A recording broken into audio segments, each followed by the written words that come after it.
Sinita ng boyfriend ni Max Eigenman na si Anthony Santiago ang ama ni Daniel Miranda dahil sa pagbabastos umano nito sa mga babae nitong nakaraan. Si Max Eigenman ay isang aktres na mula sa angkan ng mga artista. Kapatid niya sina Andy Eigenman, Gabby Eigenman at Sid Lucero. Ama nila ang yumaong veteranong aktor na si Mark Hill.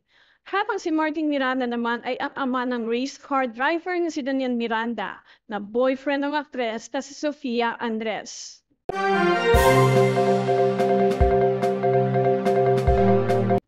Naiskandalo ang netizens nang malaman kung ano ang ginawa ng isang mayamang businessman matapos siyang sitahin ng boyfriend ni Max Eigenman gamit pa ang Facebook kung saan halos lahat ng pakilala ng isang tao ay maaaring makabasa nito.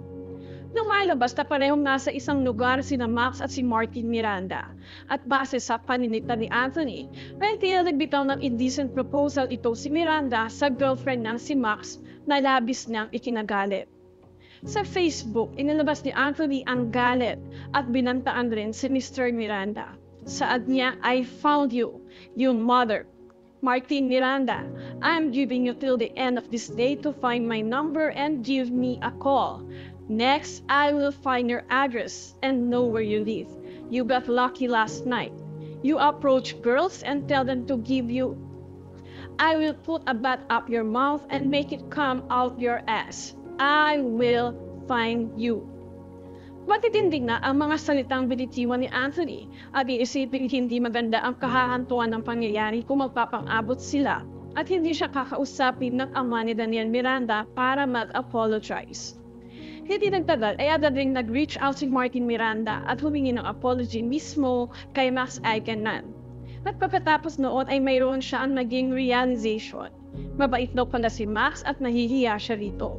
Kung maaari umano ay gusto niya maging magkakaibigan sila.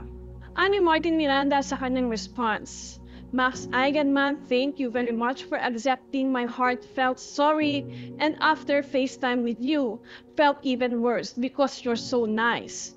And to your boyfriend Anthony Santiago, hope one day we can become close friends." Samantala, hanggang sa kasalukuyan ay hindi pa naglalabas ng kanilang reaksyon sina Max Eigenman at Daniel Miranda hinggil sa panig ng bawat kampo tungkol sa isyung ito. Narito ang reaksyon ng netizens. "OMG, akala mo matitinong tao itong mga Miranda na to. Kadiri. Gosh, kakahiya. Tumatandang pauro. So much emoticons. I'm for real?